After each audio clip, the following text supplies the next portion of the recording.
নমস্কার বন্ধুরা, সুখী রেসেলে সবাইকে স্বাগত। আর আজকে আমি বানাবো একটা কড়াইশুঁটির পরোটা। তো এখন কড়াইশুঁটি তো বাজারে ভালোই উঠেছে। তো আমি এখানে আটা ময়দা একই সমান ভাগে মিশিয়ে নিয়েছি আর নুন দিয়ে দিলাম। আর এখানে একটু সাদা তেল দিয়ে আগে ময়দাটাকে একটু ভালো করে মাখিয়ে নিলাম।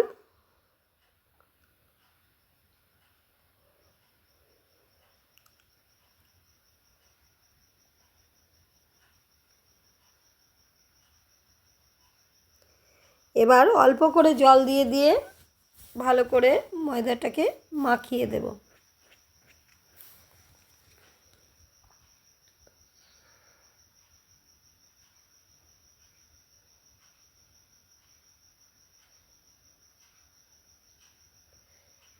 তো আমার ময়দাটা মাখা হয়ে এসছে।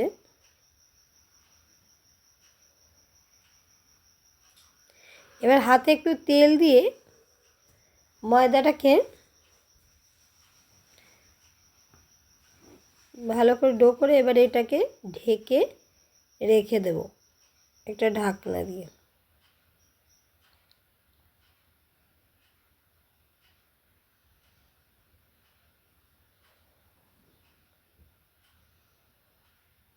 এবার মিক্সির বাটিতে এই যে আমি আদা আর কাঁচা লঙ্কা বেটে নেব।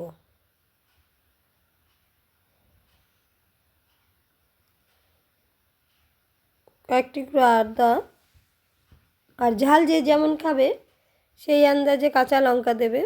তো আমি আদা আর কাঁচা লঙ্কাটা বাটা হয়ে গেছে, সেটাকে তুলে নিয়েছি। এবার ওই পাত্রেই মটরশুঁটিগুলো দেবো। এখন বাজারে শীতের সময় প্রচুর পরিমাণে মটরশুঁটি উঠেছে, দেখতেও ভালো লাগছে।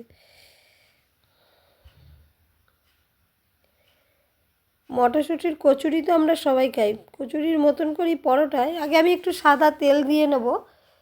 এবার এর ওপরে একটু ঘি দিয়ে দেব। শুধু ঘি দিলে আমার মনে হয় ঘিটা একটু যদি পুড়ে যায়, তো তেলের ওপর আমি একটু ঘি দিয়ে দিই সব সময়। এবার কালো জিরে ফোড়ন দিলাম।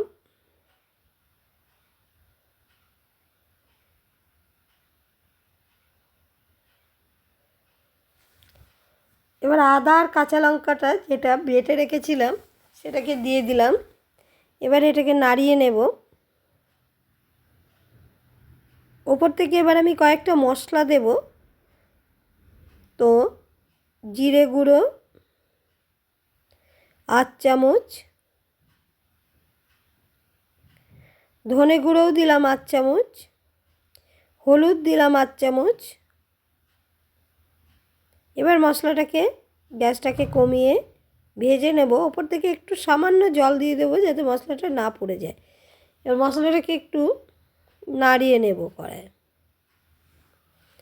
কষিয়ে নেব। উপর থেকে একটু চিনি দিয়ে দিলাম।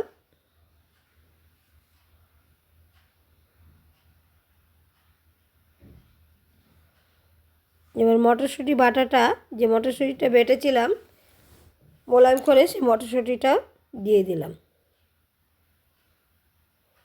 এটা খেতে খুবই ভালো লাগে, একবার বানিয়ে দেখবেন এইভাবে মটরশুঁটির পরোটা। উপর থেকে একটু নুন দিয়ে দিলাম। এবার আমার পুরটা বেশ শুকনো শুকনো হয়ে এসছে। এর পুরটাকে তুলে নেব, মটরশুঁটির পুরটাকে। যদি আমার রান্না ভালো লাগে আর আমার চ্যানেলের বন্ধু হন, তো আমার চ্যানেলটাকে সাবস্ক্রাইব করে নেবেন আর লাইক কমেন্ট শেয়ার করে দেওয়ার অনুরোধ রইল, পাশে থাকারও অনুরোধ রইল। আর এবার আমি ময়দার লেচিগুলোকে কেটে নেব। একটু বড় বড় করেই কাটবো, একটু মোটা মোটা করেই কাটলাম। হাতে একটু তেল বুলিয়ে নিয়েছি আগে। এই যে আমার পুরটা ঠান্ডা হয়ে গেছে, একটা প্লেটে ঢেলে নিয়েছি। হাত দিয়ে দেখালাম এটা ঠান্ডা হয়ে গেছে। এবার লেচিটাকে ভালো করে এবার একটা গর্ত মতো করে নেব। আমি একটু ময়দা দিয়ে করি, হাতে একটু শুকনো ময়দা নিয়ে আমি এরকম একটা বাটির মতো শেপ করে এর মধ্যে মটরশুঁটির পুরটা ভরে দেব।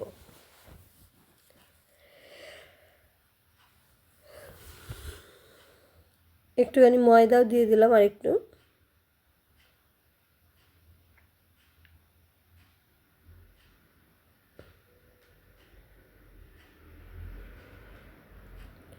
তো সুন্দর করে বাটির শেপ দিয়ে নিয়েছি।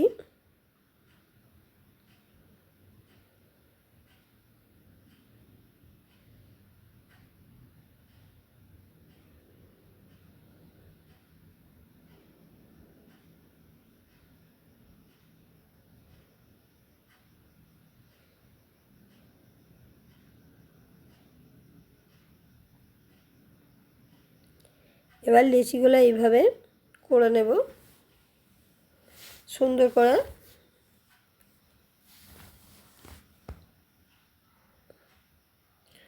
আর একটা লিচি করাও আমি দেখাবো। এই একইভাবে ময়দা দিয়ে এটাকে গর্ত করে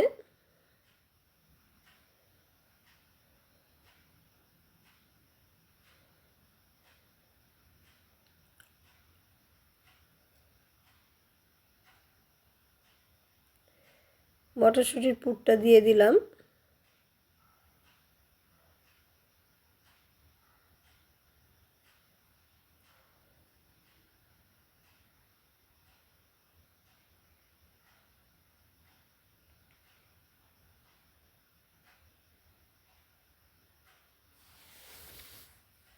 এবার এগুলো আমি বেলে নেব, হালকা হাতে বেলে নেব, খুব বেশি চাপ দেব না, তাহলে ফেটে যেতে পারে। ভালো করে ময়দাটা মাখিয়ে নিলাম এবং চারিদিকে ঘুরিয়ে নিলাম, হাতে একটু বড়ও করে নিলাম থপথপ করে। এবার এটাকে আমি দেখুন হালকা হাতে, মানে খুব চাপ না দিয়ে এগুলোকে বেলে নেব।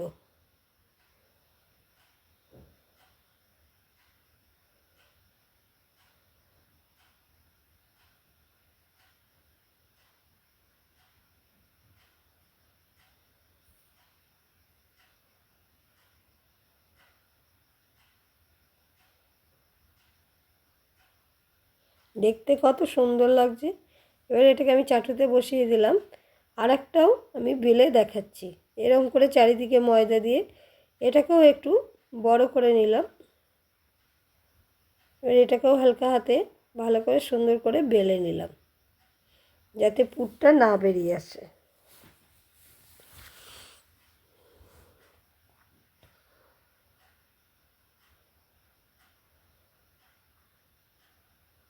ময়দা আমি একবারে যা দিয়েছি সেটা দিয়ে বেলার চেষ্টা করছি।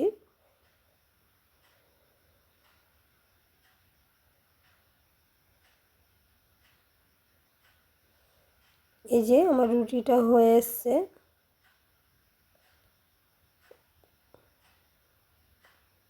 আরেকটা রুটিও এই একইভাবে ভেজে নিলাম। পরোটার রুটি আগে রুটিগুলো করে নিচ্ছি।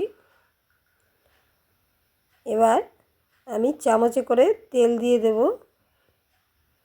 তেলটা যার যেমন পছন্দ পরোটা সে সেরকম দিতে পারে, যার বেশি তেল ইচ্ছা হবে খেতে হবে সে দেবে, যার কম। আমি আগে একটুখানি দিয়ে নিয়েছি, আমার লাগলে আমি আরেকটু তেল দিয়ে দেবো। মনে হচ্ছে আমার আরেকটু তেল লাগবে, তো আমি আরেকটু তেলও দিয়ে দেব। এই যে আরেকটু তেলও আমি দিয়ে দিয়েছি। তো আমার পরোটাটা কত সুন্দর ফুলছে,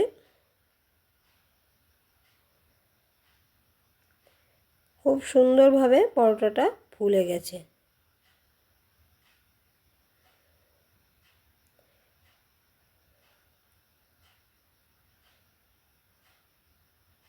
এই যে আরেকটা পরোটা, এটাও ভেজে নেব।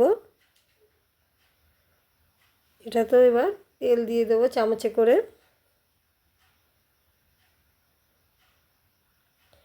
যদি ভালো লাগে বন্ধুরা একবার এইভাবে বানিয়ে খেয়ে দেখবেন।